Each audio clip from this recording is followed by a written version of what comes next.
Gusto mo ba na ikaw ay hinding-hindi niya pakakawalan kailanman? O habang buhay kanyang mamahalin? Pwes gawin mo itong ritual na ibabahagi ko sa inyo ngayon.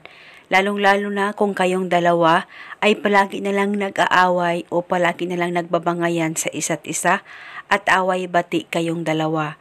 Kaya minsan, nawawalan ka na ng gana sa partner mo dahil sa palagi na lang nag-aaway kayong dalawa.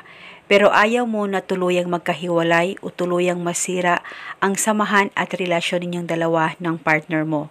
Kaya kung gusto mo na siya ay mas lalong mababaliw sa sobrang pagmamahal niya sa iyo at kailanman ay hindi kanya pakakawalan, ay gawin mo lamang itong ritual na ibabahagi ko sa inyo ngayon. Pwede ito gawin sa kahit na anong araw o oras na gusto mo. Basta gawin ito na buo ang loob mo at hilingin ng buong puso.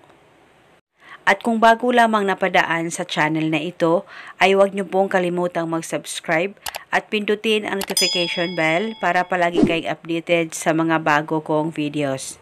Ang gagawin mo lamang ay kumuha ka ng papel at panulat at isulat mo ito. Pangalan at apelyido niya, ako ay hindi mo pakakawalan kailanman.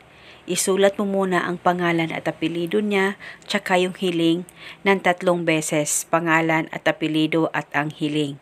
At pagkatapos mo nang masulat ito ng 3 beses, kumuha ka lamang ng kahit kalahating kutsarang asukal, white o brown sugar ay pwedeng gamitin. At pagkatapos ay balutin mo lamang ang asukal. At pagkatapos kumuha ka ng pula na pantali, kahit anong pula na pantali ay pwedeng gamitin, basta talian mo lamang itong papel na pula na pantali. At pwede mo itong ilagay sa plastic, saka mo na ito itago sa safe na walang makakakita at makakaalam. At wala na po kayong kailangan pang banggitin o ibulong na spell, basta gawin itong ritual na tama ang pagkagawa mo.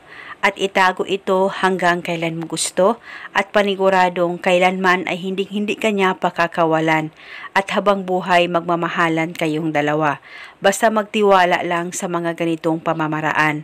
At kung sakaling kayo ay may katanungan, mag-comment lang po kayo sa baba. Maraming salamat po sa panunood. May God bless us all.